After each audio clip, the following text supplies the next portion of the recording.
Warm welcome, everyone, to this session of the AURORA Webinar Series. The AURORA project is a multilateral project with institutions in Tunisia, Morocco, and the Lebanon, and University of Kassel in Germany.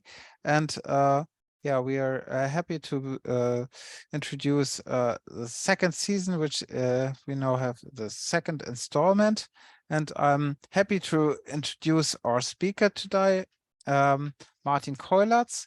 Martin Keulertz is a lecturer in environmental management at the University of the West of England in Bristol.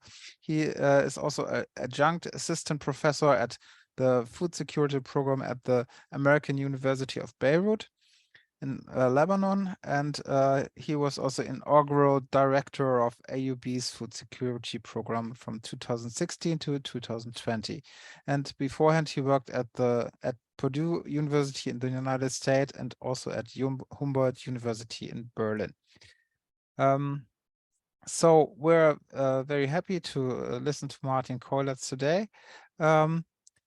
And his topic is how to respond to absolute water scarcity towards post-water economies, of course, to the MENA region, which is in the focus of the AURORA project. Water scarcity plays a very important role also for agricultural development, and we're very interested in what Dr. Martin Keulertz has to say today. So with no further ado, I give over to Martin, please. We'll just one short notice. We will do half an hour talk, and after that we have a Q&A session. So you can write your questions either in the chat, or you can raise questions afterwards. Thank you very much. Well, thank you, Sören. Thank you, Abed, for hosting me today. Welcome, everyone. I'm very pleased to give this webinar today on a topic which I believe is an urgent issue to address. It is a topic which builds on the work of the great Tony Allen, who passed away last year, unfortunately, but also of Chris Perry, who I see is with us today, and Michael Gilmond from the University of Oxford, who has done a lot of work on decoupling. So the core issue is, how do we deal with absolute water scarcity? And what do we, what kind of lessons can we take, and what kind of policy objectives and plans may come out of this? So the content of my talk today is, first of all, I'm going to define what is water scarcity and how to measure it. Then I'm going to show you the countries subject to water scarcity / absolute water scarcity. And then I'm going to focus more on the social dimension of absolute water scarcity before presenting two candidate options for countries facing absolute water scarcity. And finally, I shall define what I mean with a post-water economy and then conclude. By the way, this is also the topic of a special issue which is coming out early next year in the International Journal for Water Resources Development.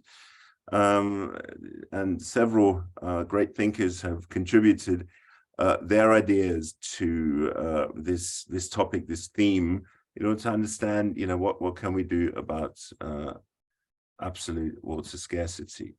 First of all, what is absolute water scarcity and how do we measure it?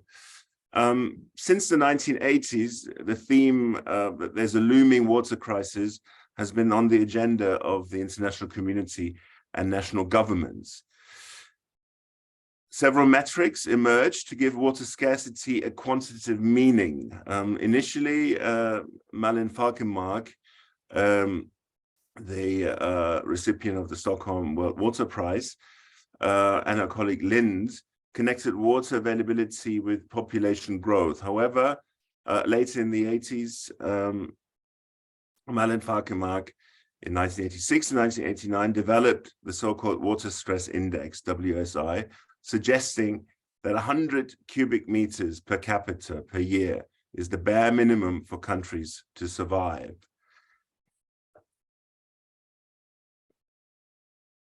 In order to enjoy sufficient water resources per capita, Falkenmark suggested 1,700 cubic meters of water per capita per year. However, this was later decreased to 1,300 cubic meters per capita per year by Arjen Hoekstra. But as I said, this is perhaps subject to debate, the whole indicators, but they give some indication. Below this benchmark, a country would be water stressed, in particular in between 1,000 and 1,700 cubic meters per capita per year, according to Falkenmark. However, if water per person per year falls below 1,000 cubic meters, it would mean water scarcity, or that the country is facing water scarcity. Anything below 500 cubic meters per capita per year is defined as absolute water scarcity. Critics of the concept point at the focus on blue water without taking green water into account. Yet, as I said, it's a useful indicative concept to understand future hydrological challenges. Also, if you are from the region in West Asia and North Africa, you will know that green water plays a role, but actually not that much. So rainfall is generally, precipitation is an issue in those countries. So, they cannot perhaps be compared to more temperate zones or even more tropical zones, but we shall discuss this later. So what are these countries that are going to see water scarcity and absolute water scarcity? If you look at this, rather long list, you will find, quite a number of countries. In order to simplify it, it is currently a club of MENA countries, such as Algeria, such as Bahrain, all the GCC economies, such as Malta, such as Palestine and Yemen in particular. But over time, and what this graph shows you is water scarcity or renewable water resources per capita in 2020 in blue, in 2050, in 2080, and in 2100. And what we can see is that in a lot of countries right now, there is actually an availability of water. There's still water stressed, but over time, a lot of those countries, especially those that are subject to high population growth, will see a dramatic increase of water scarcity. Not all of them, actually. If we look at those island economies, for example, Malta, for example, Barbados and others, they will see, either a stabilization of available water or even an increase because their population growth is not that high. In some cases, population is actually going to decrease, meaning there will be more water available over time. Nevertheless, there are some countries which require, in my view, urgent attention. And these countries will soon be joined by even more countries, in particular in East Africa, but I shall elaborate on this later in other slides. So as I said, it becomes apparent that it's currently a club of MENA countries plus some island economies or city economies such as Singapore. But over time, more and more African countries will face absolute water scarcity. Again, it must be seen indicatively, meaning that some countries will just be above the threshold of absolute water scarcity, but could easily fall under it if more water is mobilized.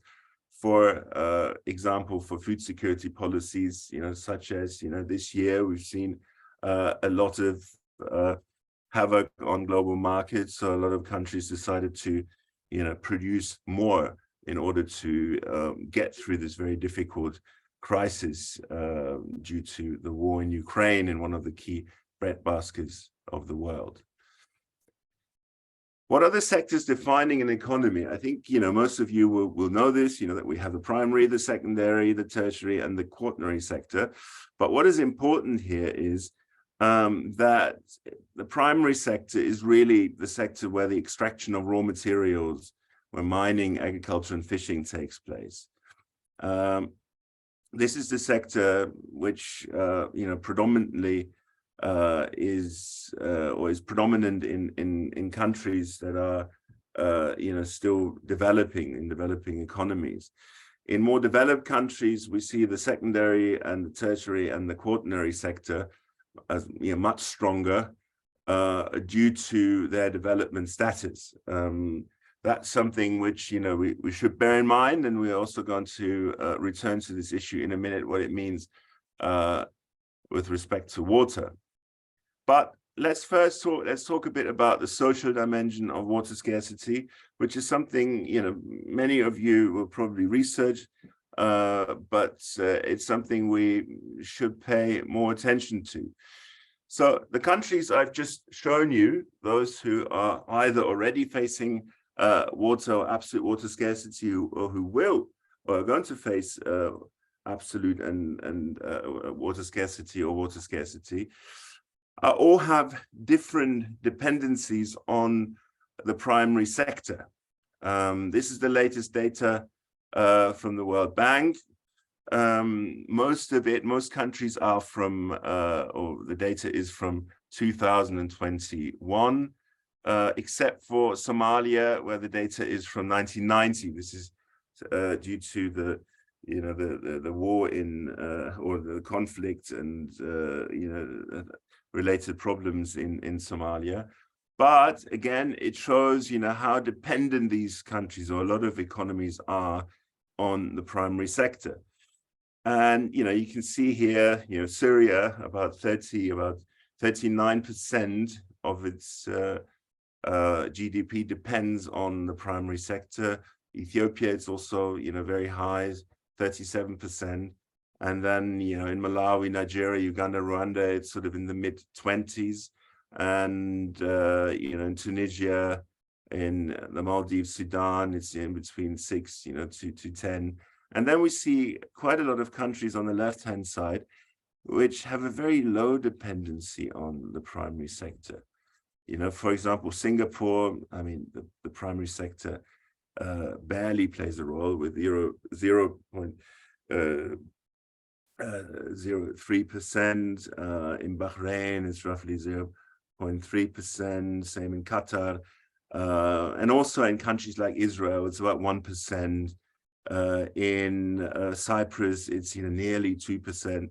And even Saudi Arabia with 2.31% is doing reasonably well. Again, we will shed some more light on it when we return to this question, what it means. Also, what is important is to understand the Human Development Index in those countries just presented.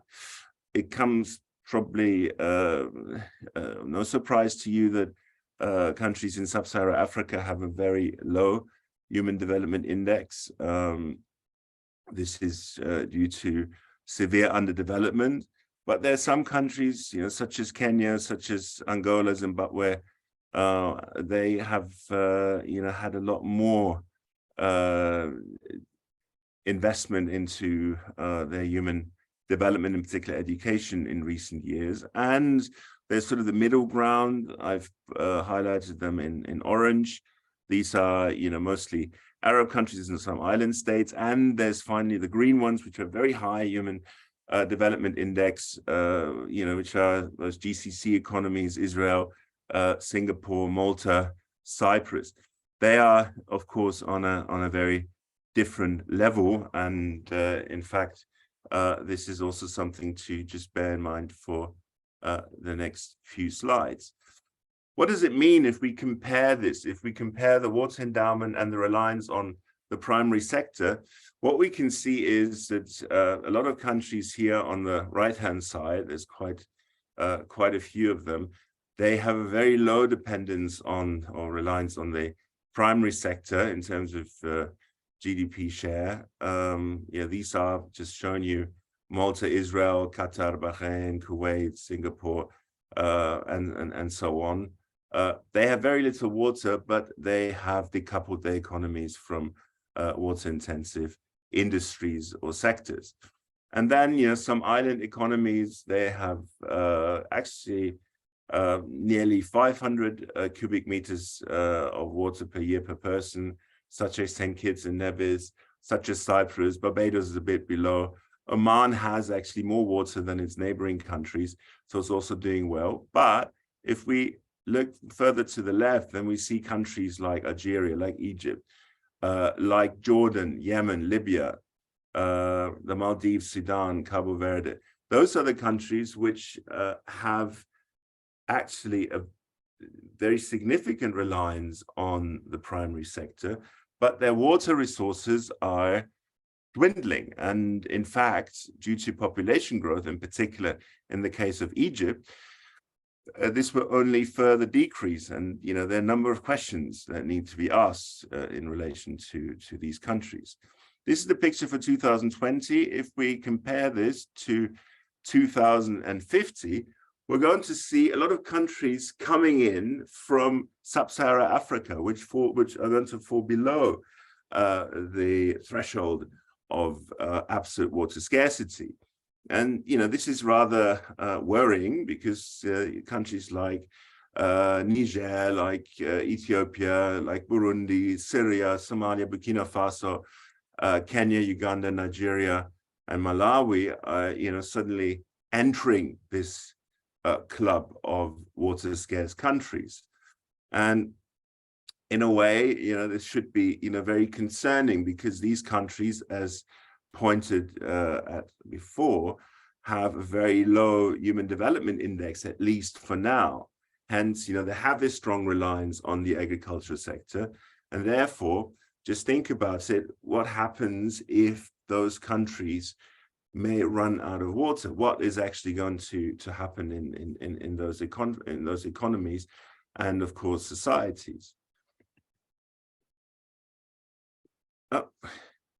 But for now, because, you know, we live in 2022, we should focus on, you know, those countries which have a significant reliance on the primary sector, such as, you know, Sudan, Cabo Verde, Tunisia, Algeria, Egypt, Jordan, Yemen, Libya, and to a certain extent the Maldives and Djibouti.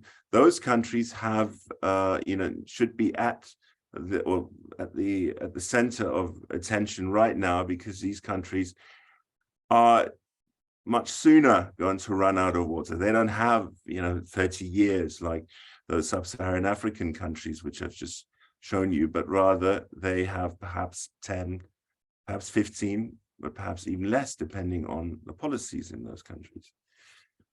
So what options do these highlighted countries have?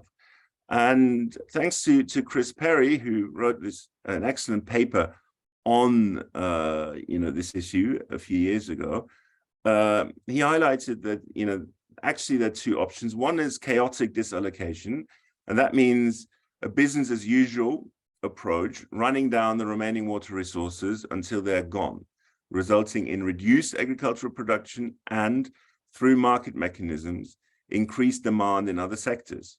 This leads to further unregulated use of groundwater through, for example, illegal wells, which will, at some point in the near future, cause water Armageddon. And those of you who are from West Asia and North Africa, you know that illegal wells are a major problem. Wherever we go, Jordan, Lebanon, Syria, there are thousands of illegal wells, and it's very hard for the authorities to enforce the closure of illegal wells. But this is exactly what happens if there's water scarcity, and if there's, you know, something which Chris Perry termed chaotic disallocation. And altogether, it may lead to greater unregulated rural-urban migration, if not outward migration. You know, people who suddenly cannot continue growing food, so farmers in the countryside, they will then have no other alternative than moving to urban areas. And we have, this data or this evidence. For example, in Lebanon, in the northern Bekaa, water is the key issue and the key limiting factor. So what we're seeing is that a lot of people cannot continue with agricultural production, and some of them then move to cities, or if they can. But there's actually still this hope. Well, we can continue. We can carry on with agricultural production. So that's one option, chaotic disallocation, and the other one is, and we should start to think about it, is managed depletion, which is a process whereby public authorities account for the remaining water resources, publicly announce the remaining lifespan of the resource, and take up powers to allocate the remaining water to different stakeholders, whilst informing the public openly about the time during which water will be available until, especially, agricultural output decreases. By accounting first for the water that remains, and by prioritizing essential sectors such as municipalities and industry, managed depletion buys time for post-water economies. It provides governments with opportunities to look for alternative water resources, such as through desalination or water recycling. Let me quickly shut this. But also what it does, it allows the government to, or governments to look for alternative economic opportunities, to look at diversification, which is also very crucial when thinking about water, economic diversification. Again, coming back to this slide on the different economies, what we need to understand is that the primary sector has about 93% of consumptive water use, in particular freshwater use. And the remaining sectors have about 7% of consumptive water use. You now may ask, well, hang on, did I not study that agriculture withdraws about 70% and industry 20% and municipalities about 10%? Well, that's correct, but you have to consider the return flows. And when you shower in the morning, or when a food manufacturing plant uses water to clean, for example, tins or other goods, this water can be recycled. It returns to there's a return flow available, and therefore it doesn't have this consumptive water use. Whereas in agriculture, thanks to evapotranspiration, the water that is irrigated is then consumed by the plant, and it is gone. It cannot be recovered. So therefore, we have this high consumptive water use in the primary sector, and here is exactly the problem. How do we define, or how do we define with my colleagues post-water economies? Post-water economies are defined as economies that have successfully transitioned away from depending economically, politically, and socially on high water use sectors, industries. That's, I think, a very straightforward definition. But what does it mean? What does it mean then to achieve a post-water economy?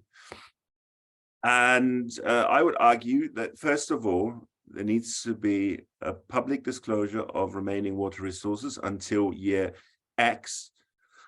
There must be a public consultation of stakeholders, such as farmers, to discuss the water predicament. There needs to be awareness campaigns to reach out to the public. The second step must be an allocation of water quotas to different sectors, localities, including a gradual decrease of allocated water to the agricultural sector. So phase out agriculture over time. Over time, the policy objective should be to decouple economic growth from water-intensive industries. And as a third step or objective, there must be a clear investment strategy into alternative livelihoods, such as through education, vocational training, to the young generation living in rural areas to steer them away from agriculture, also thereby increasing the Human Development Index, offering new opportunities then to citizens in those affected countries.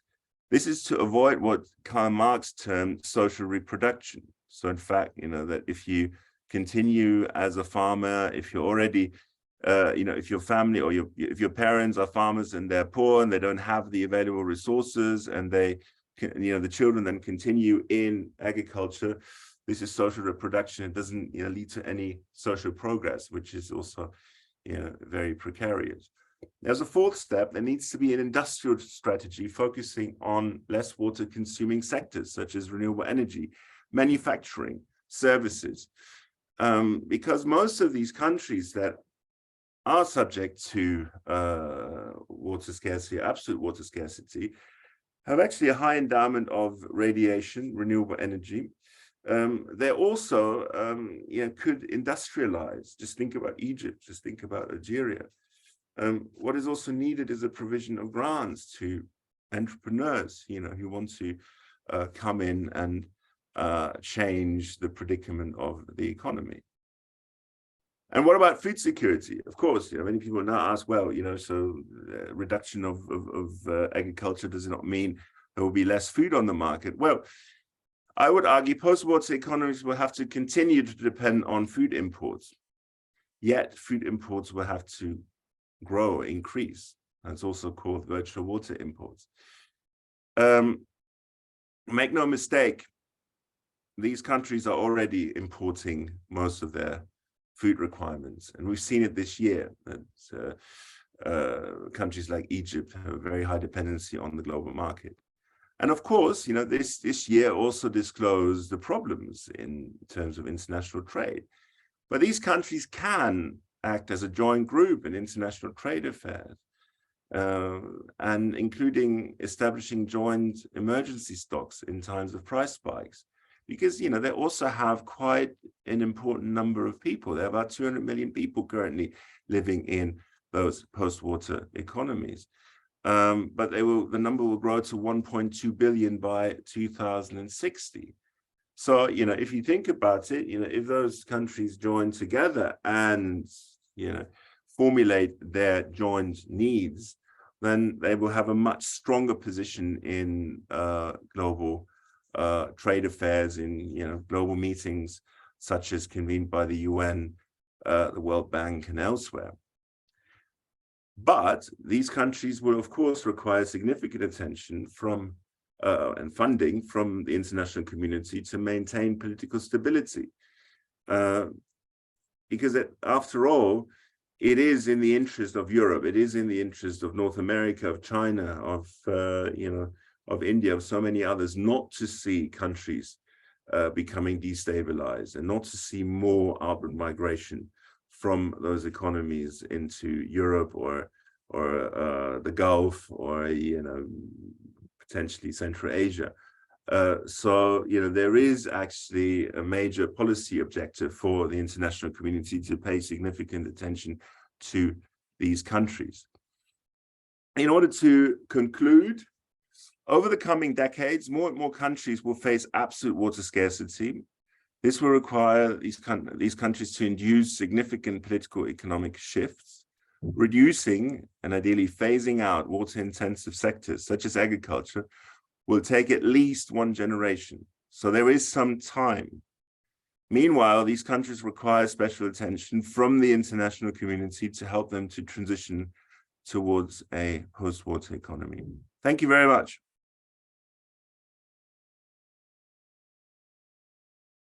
Thank you, Martin. Excellent.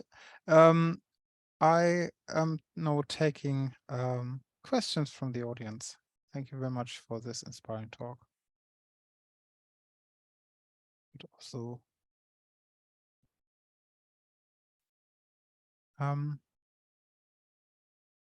I think Prativi, our colleague from University of Kassel, is having a question or a comment.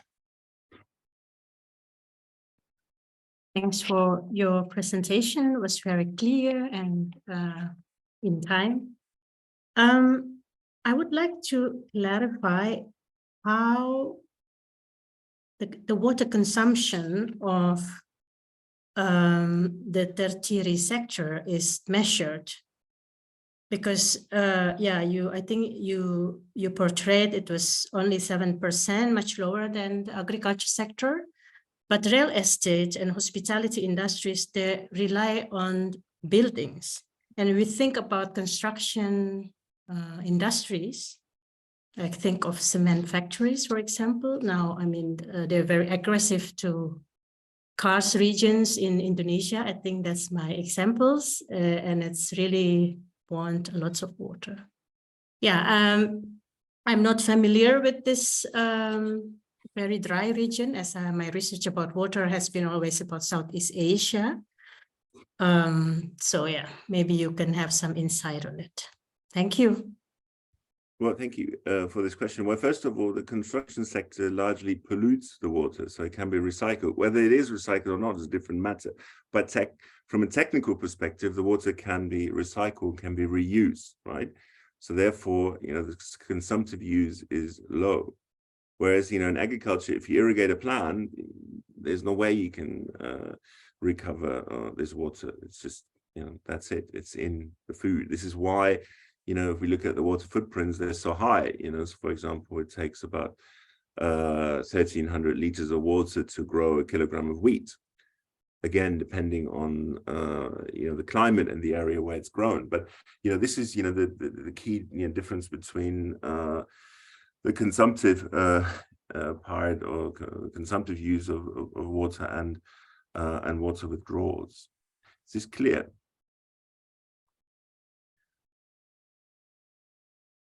Okay. We have a comment or question by Holger Hoff. Oh, Holger. Yeah, thanks. I was next in line, but never mind. Hi, Martin. Thanks for your presentation. I was looking forward to your conclusions. Of course, we all thought that dependence on international markets, on imports of water-intensive commodities would be the way forward. And as you alluded, this is, has become quite troublesome more recently for countries not self-sufficient in food production. So I wonder whether your way forward, your proposed way forward, is really sufficient to just rely on the international community, on the goodwill of the international community, so to say. I would say at the moment, it doesn't look like the international community will be able to secure these food supplies via international markets. I'm not sure I have a solution, but it's an issue to be thought through further. One thought that popped up in my mind when you spoke was maybe it needs more strong coupling to, how to say, bilateral deals or multilateral deals by way of what these countries can provide to international partners. And you pointed out that many of them would be rich in sunlight, for example. So maybe there is a way of finding schemes where food goes one way and clean energy goes the other way. If this can be coupled, for example, that might be a way to have a more secure food supply than the simple reliance on goodwill of international partners. But again, I don't have a good solution. Only it occurred to me, as you said, this year that the good old thought of relying on imports may no longer work so well. Thank you, Holger. I would actually beg to differ. And I'm not sure whether he's still online, but we've, Chris Perry and Tom Hertel from Purdue just recently published a paper, what does it mean if there would be 25% reduction on groundwater availability globally? And in fact, they came to very marginal changes. I am personally with those who argue that there will be sufficient food produced. I'm more on the side of USDA, but also American researchers who believe that we will actually see sufficient total factor productivity to increase food production in line with future population growth and future population challenges. When it comes to this year, I think what we've seen is that a lot of countries have placed their eggs in one basket, and that was really the Ukraine and Russia, the Black Sea region. And, you know, there's a story behind this. You know, everyone can just do a quick Google search. How many times President Putin has been to Arab capitals in order to sell wheat and other key commodities over the last 15 years. Before that, it wasn't the case that these countries were so dependent on Ukraine and Russia. So this year is very special. And of course, we're going to see price spikes. I mean, you know, there could be various factors, another pandemic, another, you know, other wars, political challenges, and so on. But as I said, you know, during price spikes, the best way to cushion yourself as a country is to increase emergency stocks and to collaborate. And this is exactly also what the UN in Beirut is suggesting, that countries in the region should work together on emergency stocks. But as I said, I'm not as negative with respect to the international markets. I also think there will be more production possible, in particular in Northern Asia, in fact, Russia. And yes, indeed, this has to be the subject of many, you know, future international meetings, how to, you know, find ways to keep global food trade safe, how not to turn food into a weapon. Yeah. And I think this has been another core problem this year. President Putin has used food as a weapon. And this is something which is a no-go. And this is something which, you know, the international community, and this is why we have all these different fora, it needs to collaborate on, to exempt food from any foreign policy making that's hostile towards others. Again, this is a long step, but it's a different topic. It's a different presentation, Holger, and I think it's a very exciting, a very important topic, and you know, we would probably sit here until tomorrow or Sunday in order to discuss it. Is there time for a brief response? Well, I think, as I said, you know, I think what we're going to see is that these countries, we can depend on the world market. There will be sufficient food on the world market, but the world market has to be structured. Mm-hmm. But these countries, what can they do instead of, you know, except for importing food? I mean, what is the other option? They don't have the water to produce sufficient food domestically. I mean, we can, you know, whatever we do, it's not going to happen. Yeah, my suggestion was that they may need to find other commodities that they can export. And just to add one sentence. Exactly. Yeah, exactly. That's absolutely clear. Industrialized solar energy. Actually, we have, you know, we developed a Minara policy tool to see or to understand what kind of alternative options countries in the Middle East and North Africa have. And there's this great renewable energy potential, not just solar, but also wind and now hydrogen is another opportunity. So yes, of course, you know, and then trade it in, you know, trade in the returns for energy into food. Yep. Thank you very much. Very interesting discussion, of course, and a very timely debate. We have a question in the chat from Chris Perry, who has been mentioned several times. He says, Martin, how many countries in your priority list have the political will to set up sustainable quotas? So the question of implementation, I think, please.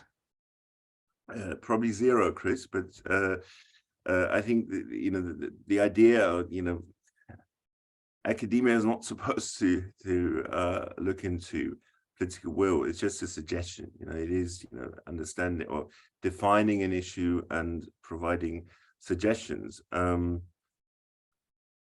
but I'm out of my depth whether these countries have got the political will. Of course, having worked in the Middle East, the political will is currently not very strong in a number of countries. But on the other hand, water is rising up on the agenda. And for example, in Oman, they openly talk about water quotas. They talk about enforcement. We know in Jordan, it is discussed frequently how to enforce stricter water quotas or close down illegal wells. You know, again, it is also an issue for you know, the discourses in those affected economies or countries. Okay, so next in line or waiting to make a comment is Abed. Abed Yehia, please. Yeah, thank you, Martin, again for this amazing presentation.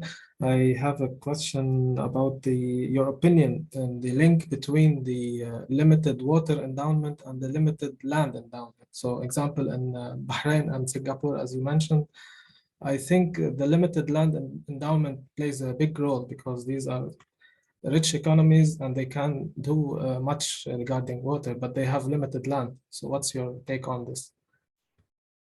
I think it's not, you know, the focus should not be on those economies in the GCC or in Singapore, because, you know, they have already transitioned mostly because of their resource endowment other than water, energy. But also if we look at Singapore, and there have been many, many studies on Singapore, they have one of the most diversified economies in the world. And so therefore, you know, they provide an example. But Singapore or Bahrain, they're all very small in comparison to Egypt or Sudan and you know, also Algeria. So these countries, you know, it's a lot harder to transition if you're Egypt than if you're Bahrain. Again, the land endowment there, yeah, it has played, of course, you know, traditional role.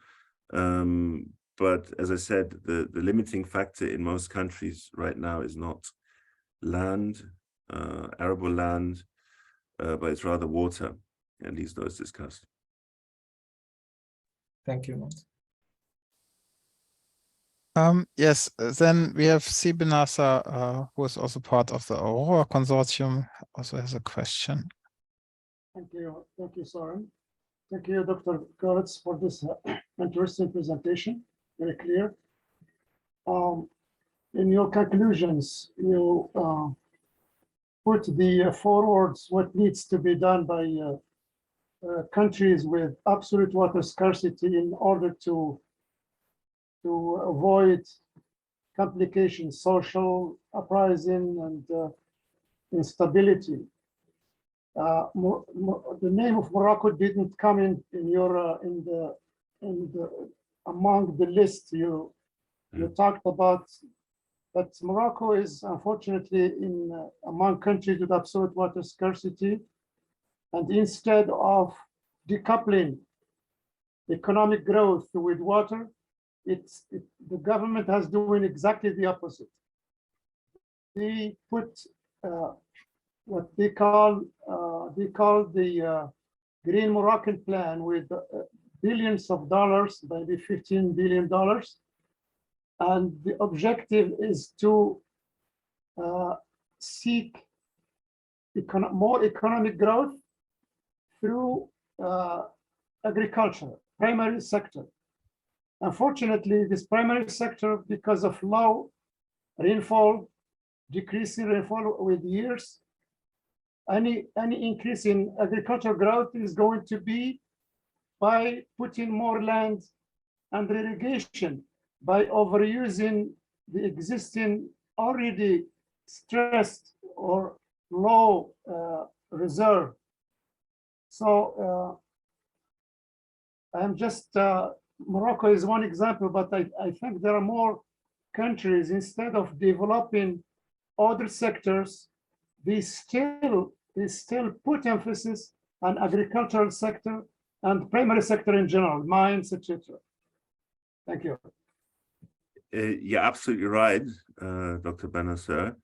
Morocco is one example of the Plan Vert, and I think it has received a lot of criticism from researchers, for example, Francois Moll, but several others, and including yourself. Thank you. for this point. But also there's, you know, Ethiopia with its agricultural industrialization strategy. Well, actually, I think one should be a bit more cautious to be very bullish about agriculture in the next few years, if countries are already seeing that, you know, water may be the limiting factor. And perhaps this is one of the key lessons, you know, not to think, well, agriculture will then provide the key economic opportunities for the future. Also, when we talk about Morocco, well, Morocco is a very interesting example.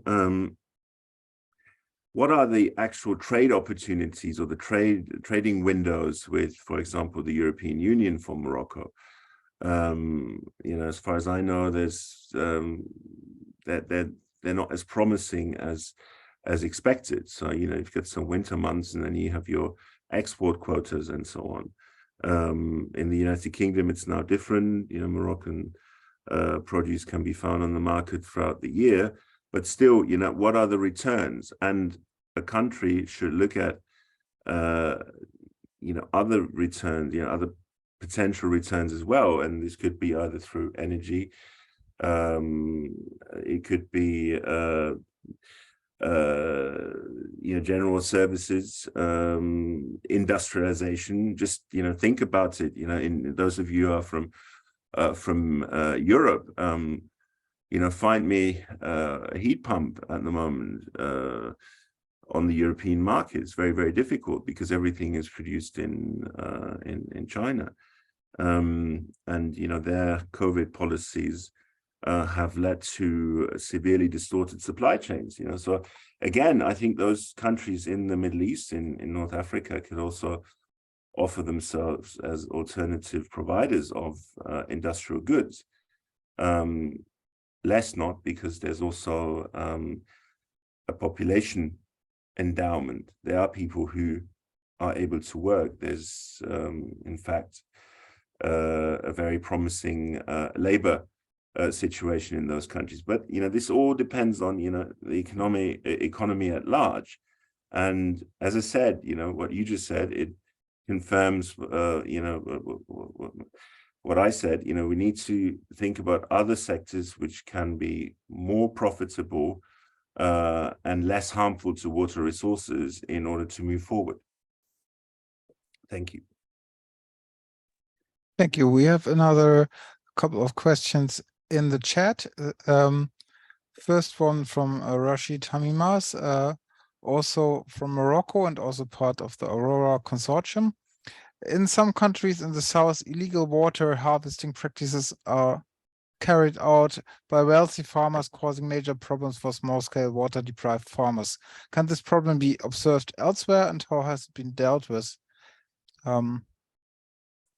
That was one of 3 questions, but maybe the other 2. What kind of coordination between policies of all countries subject to water stress can be imagined? Is it relevant to set up global governance with the help of international institutions? And what participation of rich countries in this type of global governance is thinkable? So, yeah, basically one question about global governance and another one about tackling illegal water extraction. Tackling illegal water extraction is very much a topic for local authorities. Actually, to paraphrase a discussion I had a few years ago with my colleague Tarek Tao from AUB, he mentioned something very important. You know, until the 1980s, there was a very strong bureaucracy in most countries, at least in West Asia. And when the IMF came in, they, you know, slashed funding for especially the, you know, the middle or more local authorities. So problem is the people who are supposed to enforce certain laws, certain legislation, in particular, also around water, are so poorly paid that sometimes they're more likely to accept bribes. And that's also something to look at. Increasing or strengthening bureaucracy, strengthening authorities by not just giving them more power, but also by paying those people more, so that they actually have no need to accept bribes from, for example, wealthy farmers. You mentioned water harvesting. I think it's not really water harvesting, it is illegal wells. And yes, illegal wells are, a crucial issue. And finally, I think you mentioned it, global governance. That's a very broad term, but if we look at the post-water economy, we need to look at the international community. We need to look at not just countries who are subject to those water challenges, but also those in the global north who not only sit on funds, but also who are a lot more powerful in international meetings. So it is very much directed at countries that are subject to absolute water scarcity, but also at countries that are more on the other side of, for example, the Mediterranean, so Europe. I think it is very, very important that European governments understand that water will mean, or could mean, or water challenges could mean havoc in the future. And something needs to be done now in order to help these countries to reorganize, to restructure their economies away from the primary sector. And I think that's something which should be much more on the foreign policy agenda, because it's also about then rural communities and rural development. How do we imagine a rural economy which is not as dependent on agriculture in, for example, MENA economies or in East Africa, but rather something else? What does it mean? And this is, I'd say a mega topic which should be discussed and should be given a lot more attention. Thank you. Thank you. We have another question in the chat. Sorry. By Matt Abdulatin from Tunisia. What is the idea of setting up water trade exchanges and including water accounting in national accounting? Can this help to introduce rational water management in affected countries? This is a rather politicized topic. Those who know the Australian example would say no way, it doesn't really work, the whole water trading part, because Australia, even though it's one of the key OECD economies, has seen no corruption over water trading, over water rights. Having said this, I personally believe, yes, there are ways. Water markets are an option, absolutely, and that farmers or other water users can trade their water rights, but it depends very much on the governance of a country at large. It depends on the political will. It depends on accountability of governments and authorities. That's something which would be the ideal way forward. I think water markets can function. Markets are the best way of exchanging scarce goods, and also in order to provide a better price signal. But of course, this is a long way. There's a long way to go. But also, it's a potential topic to be looked at. Yes, thank you very much for this question.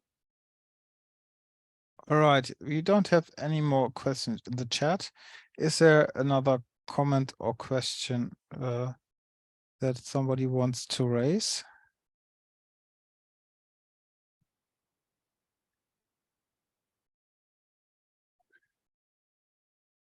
Well, this doesn't seem to be the case. Although I'm sure that the question will come up over and over again of how to deal with absolute water scarcity and how to transition into post-water economies. I think this question is far from over, but it will become much more prominent in the future. Thank you very much, really, Martin Keulertz. And I think we're at the end of the session then. Yes, it remains to for all of you to wish you a great holiday season. Oh, actually, there's another question by Rashid. Oh no, it has been posted. Sorry. So thank you very much for talking to us today, Martin. And Thank you. well, have a nice season break. The next installment of the webinar series will be on the 18th of January. Please, I have a question, a last question. Rashid has a last question. Martin, are you still online? I'm still online, yes. Yes, Okay. you can write, you can read it. You can read it. Rashid. So for everyone, the World Bank preconceives the privatization of water, but we have seen that this kind of deregulation has caused in countries like Australia, like seen in the film Hands on Water. Can we now discuss with the World Bank and propose alternatives to this kind of privatization? Yeah, maybe. Has the World Bank proposed agricultural water privatization or more utilities privatization? I think these are two different topics. I don't think there's a lot of work going on privatizing agricultural water provision. So I think, you know, these are two different themes, different topics. Okay, yeah. Okay, yeah. So far. So thank you again, and have a nice evening, everyone. And the next session will be on the 18th of January, and the topic and speaker is still a bit open. It will be introduced. Thank you very much, and Thank you. goodbye. Good luck to the Moroccan team. Yeah. Okay. And the recording can be found on our Yeah. website, which is also on the poster that you should Bye-bye. see. Thank you. Bye. Goodbye, everyone.